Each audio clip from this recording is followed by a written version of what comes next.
समय बड़ा खराब है, आप लोग इस पर जरूर विचार करें।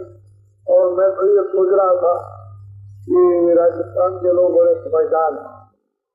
अभी आपने देखा कि पिछले दिनों में बड़े जोर शोर से चुनाव हुआ था और ये हुआ था कि चलो भाई 5 साल तक किसी तरह से, तो सब लोगों ने बताया था कि 10 अरब रुपया चुनाव में खर्चा हुआ सरकारी खजाने से।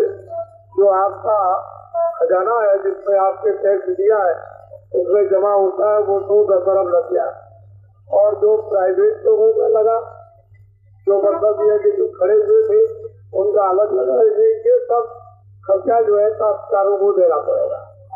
इस समय पर काश्तकारों की देश के अंदर जनमानव संख्या 2 अरब की हो गई, उसमें 1 अरब 60 करोड़ तो काश्तकार है और 40 करोड़ में और सब आ जाते हैं। तो इसमें बड़ी संख्या का जो मेहनत करने वाला वो तो काश्तकार है। ये तो भगवान के भजन से ही उभर सकता और किसी तरह से उभर नहीं सकता है। फिर मतलब ये है कि आपके सामने फिर एक चीज आ गई, फिर आपकी बात 14 अरब खजाने से लगेगा, 14 अरब रुपया लगेगा और 100 गुना खर्चा होगा। जो प्राइवेट खड़े होंगे लोग उनका खर्चा हो जाएगा। ये सब खर्चा कौन देगा? एक काश्तकार करते। तो अब आप सोचोगे आप खर्चा हो, आप इस पर विचार करो, क्योंकि विचार नहीं करोगे तो सब कुछ आप ही को रोना धोना है और सारी तकलीफ आपको उठानी पड़ेगी। बचने वाले इसमें से कोई विकास कर रही है, इसलिए आपको ये बात पूछनी अच्छी तरह से।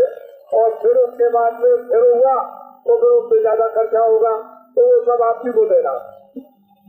इसलिए कोई न कोई रास्ता बदलना चाहिए। प्रजातांत्रिक रास्ता बदले जिससे लोग को घर में काम काज में सुख और शांति हो, भगवान के भजन में सुख शांति हो, लड़ाई झगड़ा न हो, मारपीट न हो, आंदोलन फोड़ हड़ताल न हो। ये नुकसान राष्ट्रीय और जनता की संपत्ति का ये नुकसान न हो जाए तो सब आप ही को देना। भारी से भारी टैक्स लगेंगे आपको देना, भारी से भारी नुकसान होगा तो सरकारों को देना। दूसरा कोई देने वाला नहीं है। बाकी दुकान लगा करके सब बैठे हुए हैं, सब आपसे ले लेंगे। ये जितनी दुकानें लगी हुई है शहरों में ये सब आपसे लेंगे और आप खरीदार हो, आपको देना पड़ेगा हर हालत में। तो आपको ये बात पूछनी अच्छी तरह से। लोगों ने तो मतलब जिस तरह से चोर होते हैं, डकैत होते हैं और कतली होते हैं, उनका एक पेशा हो जाता है। चोरी करने का, डकैती करने का, कत्ल करने का या कराने का एक पेशा बन जाता है। इसी तरह से राजनीतिक लोगों ने ये पेशा बना दिया। ये पेशेवर राजनीतिक लोग हो गए। आपकी तकलीफ को और परेशानी को कोई नहीं देखता, सब अपना अपना देखते और खुद रहे। वो लोग अब चाहते हैं कि आप छूटते रहे और आप रोते हुए चिल्लाते रहो, आपसे लड़ाई झगड़ा होता रहे। और मतलब ये है कि आप एक दूसरे के साथ दुश्मनी करते रहो, मार खाते रहो। तो अगर में ये कब तक ये चलेगा, ये तो सोचना चाहिए। तो आगे समय बड़ा खराब है। जाते का साथ करते के साथ भी बहुत खराब है।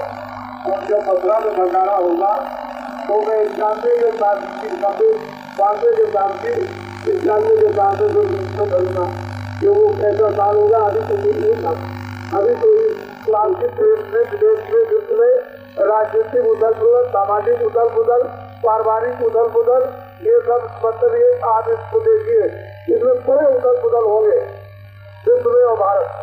तरह तरह की उथल पुथल आपके सामने आएगी और आपकी बुद्धि जगह चोट हो जाएगी। आप कहोगे कि भाई बाबा जी क्या रहेगी, तो मैं तो आप दोस्तों की बात करता हूँ, मेरा तो उसमें कोई स्वार्थ है, कोई किसी तरह का स्वार्थ नहीं है। अरे भाई अच्छा रास्ता बताना, अच्छे लोगों को तैयार करना और अच्छी सेवा कराना, ये तो महात्माओं का सर्वदा काम रहा, कोई आज का नहीं, ये तो हमेशा से आपका इतिहास भरा पड़ा हुआ है। तो आप उसको क्यों नहीं देखते हो? लेकिन हमारा कोई जाति फायदा नहीं, जाति कोई लाभ नहीं। क्यों कि मेरे पास तो कोई बच्चा है नहीं कि जिसके लिए धोखा देंगे, बेईमानी करेंगे, चोरी करेगा। तो ये समझता हूँ कि आप चीजें बचिए।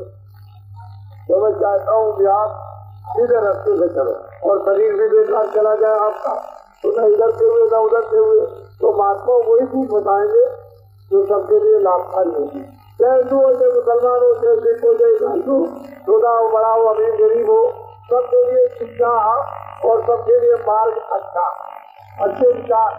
तो आपको ये समझना चाहिए कि महात्मा को सबके कारक और सबके लिए लाभदायक रहे। उन्होंने कभी किसी का कोई नुकसान किया नहीं। लेकिन आप इन दिनों में महात्माओं की बात सुनना और मानना आपसे बंद कर दिया, इसीलिए सब परेशानियां आपके सामने आकर के खड़ी हो गई। और आप इस समय पर आप व्यक्त हो कि क्या होगा, तो जो कर्म किया उसका तो फल आपको भोगना आकर के भोगेगा। जैसे जैसे कर्म करोगे, अच्छे करोगे आपको अच्छा मिलेगा, बुरे करोगे आपको बुरा मिलेगा। तो फिर मतलब कर्मों का फल तो भोगना ही है, उसे तो कोई बचने वाला नहीं है। वो कुदरत है, प्रकृति है, भगवान है। जैसे जैसे कर्म करते हो, अगर हवा को खराब करोगे तो हवा गति हो जाएगी। शरीर में अगर गंदी चीजें डालोगे तो शरीर गंदा हो जाएगा।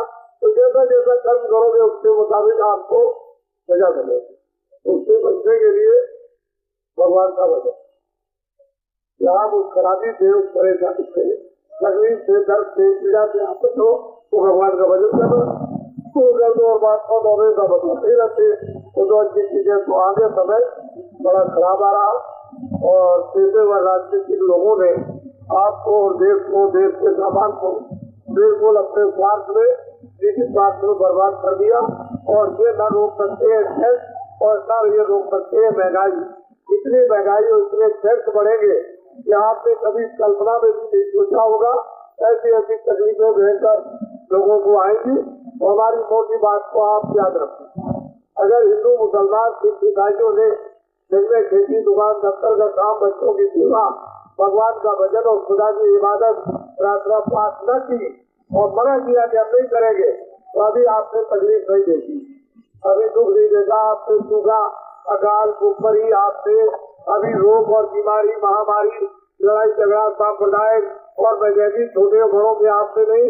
ये सारी तकलीफें और कोराम आगे आने वाला है। उस समय पर एक एक बात बाबा जी की याद हो जाएगी कि बाबा जी ये बात समझाते थे कि देखो ऐसा समय आने वाला, और आप लोग इसको अभी से नहीं सोचते हो, न मानते हो, तो आगे उसके लिए आप तैयार हो जाओ।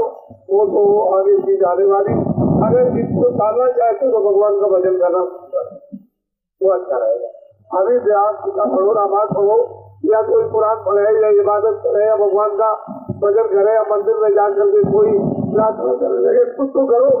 जब कुछ करना शुरू करोगे तो अच्छे आपसे विचार बन जाएगा। कोई न कोई बात आपको सीधा रास्ता मनुष्य रूपी मंदिर में बता देगा कि ये भगवान के भजन करने का। इस तरह से जीवात्मा जाग जाएगी और परम पिता परमात्मा वो ये प्राप्त करेगी, उसके पास पहुँच जाएगी।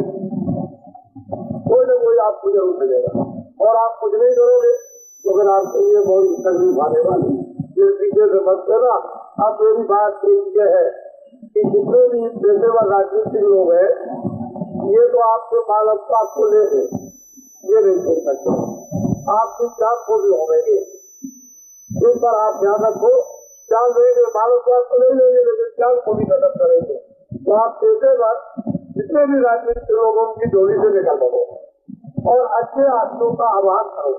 ये भगवान कहीं न कहीं से अच्छे आदमी है, तो इसी में आपको कहीं न कहीं अच्छे आदमी जब मिल जाएंगे तो अच्छे आदमी तो अच्छा काम करते, वो तो बुरा काम कभी करते नहीं।